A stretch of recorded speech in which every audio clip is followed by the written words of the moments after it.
Nagkasalpukan at parehong tumilapon ang dalawang rider sa Isabela. Ang isa sa kanila galing pa naman sa Lamay. Yan ang iba pa sa Frontline Report ni Gary De Leon. Hala! Ulo! Ulo! Bumulagta sa kalsada ang lalaking yan katabi ng minamaneho niyang motorsiklo matapos makamanggaan ang isa pang rider nitong Sabado sa San Agustin, Isabela. Ang nagmamaneho naman ng malaking motorsiklo tumilapon sa kanal. Agad sumaklolo ang mga residente at dinala sa ospital ang bumulagtang lalaki na si Alan Baliwang. Nagpapagaling na siya. Sa pagsisiyasat, pauwi galing sa Lamay si Baliwang nang makabanggaan ang isa pang rider na kasali pala sa isang motorcycle event. Sa San Ildefonso, Bulacan, sa pool sa dashcam video ang isang itim na kotse na dahan-dahang lumiliko.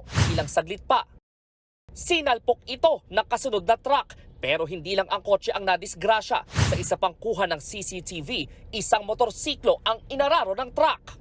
Agad sumaklolo ang mga rescuer. Inabutan nila ang back rider na si Jenny Esclamado na namimilipit sa sakit dahil naipit ang mga binti niya sa ilalim ng truck. Ang pamangkin niyang si Benedict Dutolio na siyang nagmamaneho ng motor na iwang nakahandusay sa daan. Kinailangan siyang salinan ng dugo sa ospital dahil sa pinsala sa kidney. Habang si Jenny, kinailangang sementohan ang binti. Nakaligtas naman ng walang galos ang driver ng kotse. Ayon sa mga pulis, maghahatid ng kargang buhangin ang truck sa baliwag ng pumalya ang preno nito. Ayon dun sa driver, pinipreno niya kaya lang hindi kumagat yung preno. Kaya hindi na kayang kontrolin yung kaya bumangga dun sa motor tsaka dun sa kotse. Hindi na magsasampa ng reklamo ang mga biktima matapos makipag-areglo sa kanila ang driver ng truck. Nagbabalita mula sa Frontline, Brian Basa, News 5. Mga kapatid, Ed Lingaw po, maging maalam at may pakialam sa mga napapanahong balita sa ating bansa.